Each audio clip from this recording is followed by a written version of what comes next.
Salut les amis, c'est Yomriker. On se retrouve sur Total War Elysium, le jeu de cartes à collectionner de la franchise Total War. Alors, on va parler aujourd'hui d'une nouvelle faction, ce sera les French Republic, et on va jouer avec le général, c'est un général Marie-Antoinette. Donc voilà, c'était une idée de deck que j'avais depuis un petit moment, et je vais vous présenter aujourd'hui. Alors, avant toute chose, je voulais faire un petit éclaircissement sur un point de règle, vous parler de ce fameux Daybreak. Voilà, j'étais un petit peu perturbé en fait par ce point de règle à cause d'une carte qui s'appelle Messenger. On m'a posé aussi des questions suite à ma vidéo précédente. Donc voilà, je suis allé un petit peu sur le Discord, j'ai posé la question, maintenant voilà, j'ai les idées claires, donc je voulais vous en faire partager. Alors, vous savez que ce jeu, en fait, un petit peu le côté original, c'est le Daybreak. Il y a un système de ravitaillement de cartes. C'est-à-dire qu'il y a un système de jour et de nuit. Quand on aura fini la journée, passé la nuit, on va pouvoir agrémenter notre carte de 9 cartes supplémentaires. Alors, je vais vous montrer. On va faire comme si on construisait un deck. Voilà, on prend ciao ciao. Ok. Donc voilà, on nous demande de construire un deck de 18 cartes, carte unique. On peut mettre qu'un seul exemplaire de cette carte, il n'y a pas de doublon. Alors, ce deck, en fait, ce serait mieux de l'appeler réserve. Parce qu'après, quand on va commencer la partie, on va nous demander de choisir 9 cartes dans cette réserve pour constituer un deck. Le vrai deck, c'est celui-ci. D'accord ? Alors, admettons, je prends un exemple, les crossbowman. Au début de la partie, dans mes 9 premières cartes, je choisis ce crossbowman. À la fin de la journée, avant le daybreak, je n'aurais pas joué cette carte. Elle est restée dans mon deck. Si je choisis le crossbowman à nouveau dans le daybreak, dans le ravitaillement de cartes, quand on rajoute 9 cartes supplémentaires de cette réserve, si je le choisis à nouveau, je l'aurai donc en 2 exemplaires dans mon deck. Donc ça c'est clair. Légendaire, c'est unique, on pourra la choisir qu'une seule fois. Alors, la carte qui m'avait perturbé, donc Messenger, elle coûte 3, c'est un cavalier. Ce cavalier, il dit, voilà, Herald, si ce Messenger est sur la backline, sur la ligne de soutien, on pioche une carte de notre réserve. Alors, le petit S au pluriel de réserve me gêne un petit peu. En fait, ce Messenger va nous permettre de piocher une carte de la réserve de 18 cartes. Ça ne veut pas dire qu'on va piocher une carte de notre deck. Nuance, d'accord ? Alors, admettons, voilà, on pioche, je sais pas, un paysan. Ok ? Au daybreak, quand je vais rajouter encore 9 cartes dans mon deck, je ne pourrai pas choisir ce paysan parce que cette carte me l'a fait piocher. D'accord ? Donc voilà, je voulais faire un petit point là-dessus pour que ce soit clair pour tout le monde. Allez, donc on ne sauvegarde pas ce deck. Alors maintenant, on va passer à Marie-Antoinette. Alors, je vais faire aussi une parenthèse, mais ça c'est plus personnel. Il y a un truc qui me gêne un petit peu, alors je ne sais pas si c'est maladroit ou voilà, quand je vois ça, j'ai l'impression que Marie-Antoinette c'est un petit peu le porte-étendard de la Révolution française. Alors, on la voit avec le drapeau, tout le bordel. Non, bon, Marie-Antoinette, voilà, c'était une reine qui était mal aimée par le peuple depuis des années, et au moment de la Révolution française, voilà, elle a été jugée, condamnée, c'était vite fait, bien fait. Elle est montée sur l'échafaud et on lui a coupé la tête. Voilà, donc voilà, ça n'a rien à voir avec une révolutionnaire. Il faut savoir que voilà, elle était mal aimée depuis des années parce que voilà, elle faisait des fêtes somptueuses dans son château, et on va dire qu'elle gaspillait un petit peu l'argent du contribuable en faisant des fêtes luxueuses. Elle s'achetait des diamants, des bijoux, et pendant ce temps-là, le peuple n'avait rien à se mettre sous la dent. Donc voilà, donc je voulais faire une petite parenthèse. Alors ce qui m'énerve un petit peu aussi, c'est de voir des émissions à la télévision. Bon, je suis content de ne pas être en France, mais bon, je peux toujours voir ça sur YouTube, mais je suis un petit peu déçu, voilà, quand on fait passer cette Marie-Antoinette pour quelqu'un de fashion, ou une icône de la mode. Voilà, elle était avant-gardiste à son époque. Voilà, et on parle plus de ses sauteries ou de ses amants, voilà, que vraiment de l'histoire. Voilà, salut Stéphane. On s'en fout de son cul, voilà. Donc c'est assez marrant de voir en fait comment, voilà, une reine mal aimée, et comment on peut déformer un petit peu tout ça pour en faire une icône de la mode, voilà, une avant-gardiste, en faire des films ou des séries de télé. Franchement, moi j'aime pas. Voilà. Bon allez, place au jeu, ça vous intéresse pas de toute façon. Alors on y va. Alors là, Marie-Antoinette, là on est vraiment dans un jeu vraiment tempo. Autant le jeu Viking que je vous ai montré avant la vidéo précédente, on peut en faire un deck beaucoup plus agressif. Moi j'ai choisi tempo parce que j'aime bien jouer un petit peu défensif, mais là on n'aura pas trop le choix. Alors pourquoi ? Parce qu'on aura cette carte en main dès le départ qui s'appelle Révolte et qui coûte 9 mana. Donc avant de jouer cette carte va nous permettre de transformer notre général, Marie-Antoinette, en une Revolutionary Mob.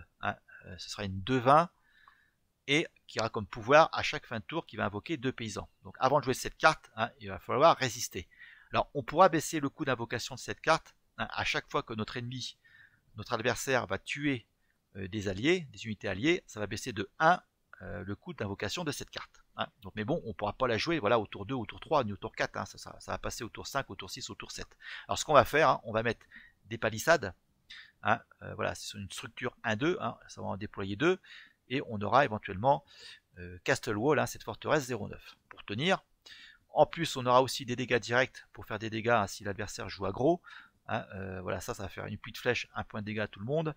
On aura Grape Shot qui va faire 1 point de dégâts et qui a Splash, donc il fera 1 point de dégâts aussi aux unités adjacentes. On aura également, qu'est-ce qu'on aura d'autre bon, en dégâts directs, je crois que c'est tout pour l'instant pour tenir. On aura bien sûr des unités d'infanterie hein, voilà, qui auront camouflage, qui vont tirer à distance. On pourra invoquer des paysans, en attendant les paysans de notre amie Marie-Antoinette.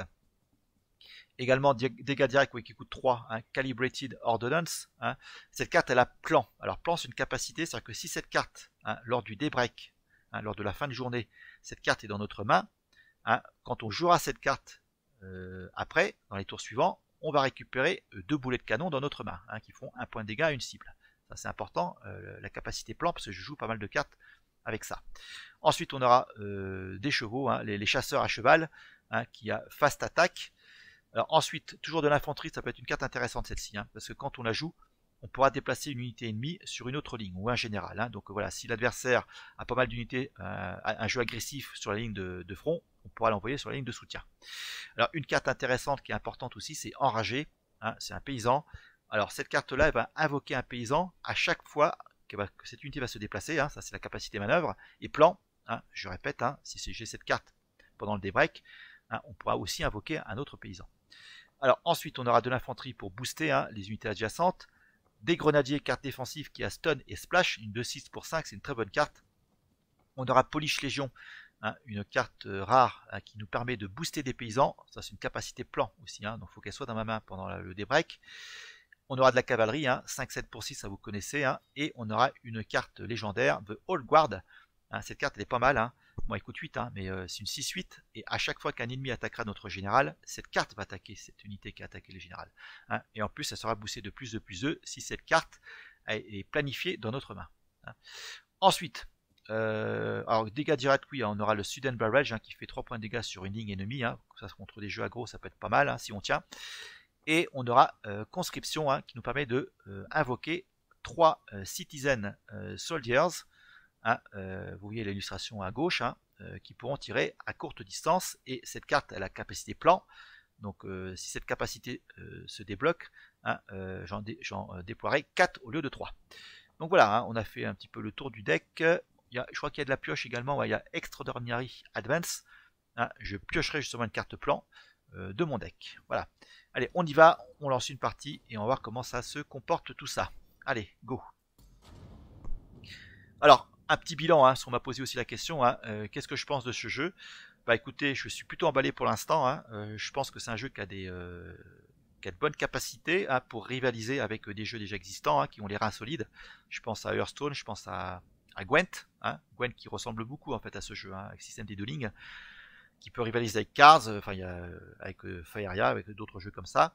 Hein. Je pense qu'il y a une réelle volonté en fait hein, des développeurs de ne pas faire qu'un jeu, enfin que la 5e roue du carrosse de la franchise Total War. Je pense qu'il y aurait une réelle volonté hein, de faire un jeu qui puisse concurrencer voilà, ceux qui sont sur le marché actuel. Hein, et il y en a beaucoup, hein, le marché est un petit peu saturé. Ah bah écoutez, Napoléon, une guerre de Français.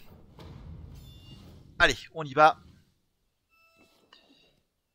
Alors c'est pas tout la même époque, mais bon, c'est pas grave. Alors lui, hein, il pose déjà un canon hein, d'entrée de jeu, hein, ça c'est gratos pour lui. Alors hein, on va mettre, pardon, du dégât direct, hein, des palissades, de quoi piocher, invoquer des paysans, pardon. On va, ça aussi, des dégâts directs toujours. Alors la forteresse on la prend, il me reste 2 cartes. Bah écoutez, on va prendre ces 2 là. Voilà. Allez, on y va. C'est lui qui commence. On va voir ce qu'il va faire. Ok, voilà, il laisse son canon sur la ligne de soutien, c'est très bien. C'est parfait, moi ça me plaît bien. Oh ben c'est encore mieux. Écoutez, voilà, on va pouvoir faire des dégâts directs. Allez. Ouais. Voilà. Allez, je vais faire ça, ça va faire splash. Allez, splash, boum. Voilà, et on fait fin de tour. Après, je mettrai certainement... Alors, soit j'invoquerai des paysans, soit je mettrai une palissade. On va voir. Peut-être des paysans, hein, justement, pour faire baisser hein, ce coup d'invocation de cette carte. Voilà, alors qu'est-ce que c'est ça? Ça lui permet d'avoir du mana à chaque fois qu'il pioche une carte. Allez. Allez, on va mettre des paysans. Voilà. Temporiser, temporiser, hein, on va pas s'enflammer. Voilà, donc il gagne un mana supplémentaire grâce à sa carte là, qui est sur la ligne de soutien. Il va falloir s'en débarrasser si on peut. Ah ouais, la dure, il va me buter un paysan. Ok. Voilà, et là, Napoléon va s'en charger. Ok, ça va permettre de faire l'appui de flèche. Ça va faire un petit peu de ménage. Voilà, vous voyez que grâce à la chair au canon des paysans, hein, elle est passée à 7. Alors on y va. Allez, on fait ça. Et on va mettre des palissades. Fin de tour. Donc on approche du daybreak. Hein. Prochain tour, on va remettre 9 cartes dans notre deck. On va prendre 9 cartes de notre réserve. On va mettre dans notre deck. Ah, une carte défensive. Un des lanciers. Un 5. Une belle petite carte ça. Hein. Ce serait peut-être plus intéressant de mettre ça que des palissades. Ça peut être une idée ça. Alors ça c'est un peu gênant. Parce qu'à chaque fois qu'il lui va taper, en fait il va déplacer mon unité sur une autre ligne. Alors, ce serait bien de s'en débarrasser justement. On va prendre ça. Toujours du dégât direct. Ça c'est important. On va jouer ça aussi. Donc là on peut mettre des cartes qui coûtent un petit peu plus cher. On va jouer ça. Ça aussi. J'ai mes 9 cartes. Je prends pas de paysan pour l'instant. Non. Non. Allez. Voilà. Alors. Bah justement. Ah, j'ai 4 mana. C'est un petit peu embêtant. Alors elle, hein, vous voyez, hein, si vous voyez, hein, c'est écrit plan, c'est écrit activé. Hein, c'est-à-dire que cette carte était dans ma main lors du débreak. Donc si je joue cette carte, elle va automatiquement invoquer un paysan. Et voilà. Allez. Alors le désavantage des palissades, hein, c'est pour ça que c'est peut-être plus intéressant de jouer cette carte, les Pac-Men, parce que ces cartes-là en fait ne comptent pas. Hein, si, pour baisser le coût d'invocation hein, de cette carte, hein, les structures ne fonctionnent pas. Hein, c'est que sur des unités détruites. Donc là il commence à devenir assez dangereux. Voilà, donc là il tire, lui c'est longue portée. Hein. Vous voyez. Voilà, donc là il bute mes palissades. Alors lui il faut que je m'en débarrasse, hein, parce que là il va me poivrer. Avec quoi que cette carte aussi il faut que je m'en débarrasse. Allez.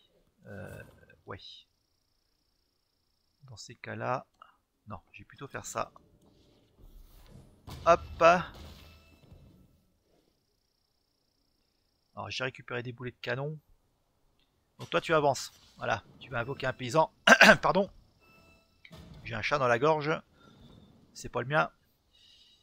Et il me reste 2 mana. Bah écoutez, on va détruire ça. Ça c'est clair, hein, ça lui donnait du mana.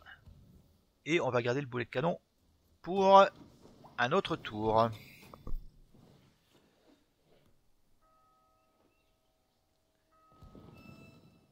Bon, pour l'instant on est un petit peu... C'est assez équitable la partie. Hein.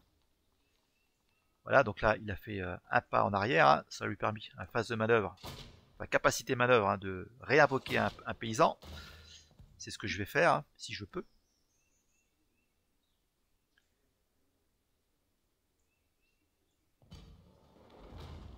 Ah, alors ça c'est... ouais, long ranged. Ouh. Ouais, alors. Ok, donc toi tu fais demi-tour. Voilà, on invoque un paysan. Donc là, un G7, hein, je peux toujours pas... on va plutôt jouer ça.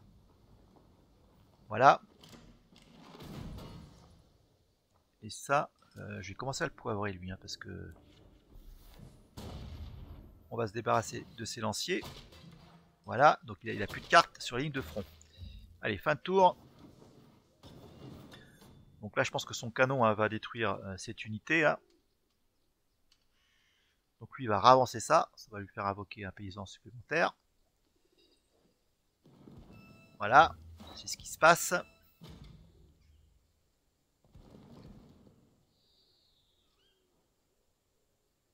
Voilà, je me disais. Ok, donc là, ça passe à 6, vous voyez. Et au prochain tour, je peux transformer, voilà, mon général. Alors là, oula, attention, là, il va falloir jouer splash. Hein. Parce que eux, ils vont poivrer mes paysans. Hein. Ah, il m'embête lui, hein. Il m'embête, les amis. Allez, voilà, donc là, on fait ça. Voilà, il n'y a plus personne. Par contre, moi, je vais en jouer. Hein. Je vais pas me laisser prier. Alors, je vais me débarrasser. Alors, ouais, je vais plutôt me débarrasser d'elle. Hein. Voilà. Allez, on avance ici. Voilà, fais-moi de la place, s'il te plaît. Et alors, est-ce qu'on attaque Bobby là? Ouais, on va l'attaquer. Voilà, ça permet hein, de passer à 4. Les pauvres paysans, hein, c'est un petit peu de la chair à canon. Allez, des breaks. On va pouvoir mettre des cartes qui coûtent un petit peu plus cher. Voilà, entre autres celle-ci, hein, pour booster des paysans, de la cavalerie. Ça, c'est pas mal, ça me plaît bien. Ça, c'est sympa aussi. Alors, peut-être de quoi piocher. Hein. Il me reste 3 cartes. Du dégât direct, c'est important. Ouais, ça, pour piocher une carte plan. Et ça qui attaque directement, ou ça booste. Ah ah, on va prendre ça. Allez, voilà, on a 9 cartes. Et c'est reparti pour un tour. Allez. Ah, il continue. Il rejoue conscription. Voilà, il utilise sa carte logistique. Hein, c'est le pouvoir de Napoléon. Hein, c'est la carte qu'il a dans sa main à chaque tour. Ça lui permet d'avoir un mana supplémentaire au tour prochain. Ah, ce canon, il est encore en vie. Hein. Allez. Donc là, mes amis, allez, transformation. Hop là. Alors, là, il n'y a pas à réfléchir.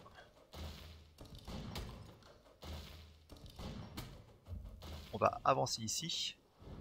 Voilà, et on va se débarrasser de son canon. On avance. Marie-Antoinette, elle a pas peur, hein. Elle s'est transformée là. Allez, fin de tour. Bon là, j'ai repris un petit peu la situation en main. Il n'a pas une main extraordinaire. Au contraire, on prend le dessus. Gentiment, mais sûrement. Ouais, donc ça c'est pas mal parce qu'il n'a rien pour booster ses unités à côté.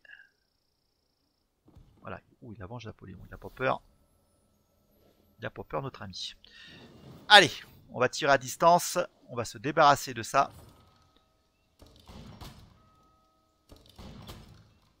Voilà. On va booster une de nos unités. Bon, c'est lui, c'est pas grave. Allez, on attaque avec tout le monde. Hein. On n'a pas peur.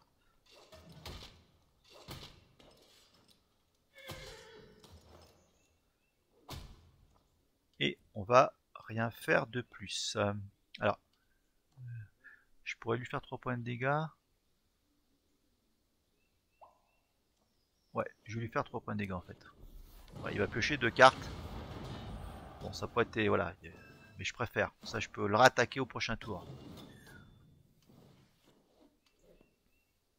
Donc, je pense qu'il va descendre d'un cran. Voilà. Et là, il faut qu'il mette des créatures. Hein, sinon, il est mal barré. Ah, ça peut attaquer quand ça rentre en jeu. Il va se débarrasser de mon cavalier. Voilà. Donc lui, je le bute direct, logiquement, au prochain tour. Mais bon. Ah ouais, ça c'est dur. Ça c'est très dur. Ah ouais, ça stun en plus. Ouais, heureusement, je fais du dégât direct. Bon. Voilà. Allez, on attaque ici. On va rebooster une unité. Ah bah c'est lui, c'est très bien. Allez, et puis on s'occupe de notre ami. Il va manquer un point de dégâts. Voilà. Bon allez, le petit caporal. Hop, il va bouffer son chapeau. Hein. On réinvoque des paysans. Et logiquement, hein, écoutez, c'est bon. Ah bah, on va faire comme un débreak. Bon, c'est pour le sport, je pense. Ah, il a quand même des unités à poser. Hein.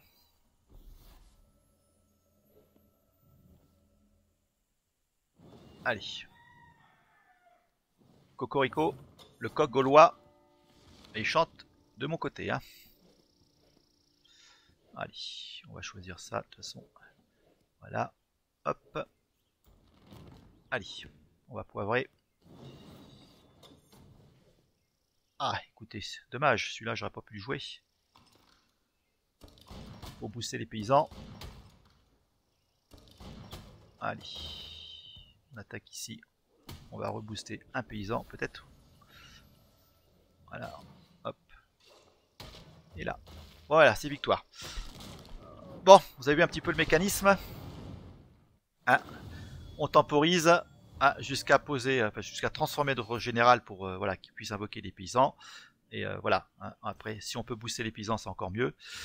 Bon voilà, hein, c'était notre amie Marie-Antoinette, hein, la mal-aimée. Écoutez, bah, on se quitte là-dessus. Hein. Prochaine vidéo, ce sera certainement sur la dernière faction qu'on n'a pas encore vue. Hein, c'est la faction des 3 royaumes. On verra quel général on choisit. Je vais préparer un petit deck d'ici là. Portez-vous bien et à très bientôt. Hein. N'oubliez pas le petit pouce hein, pour la motivation. Ciao!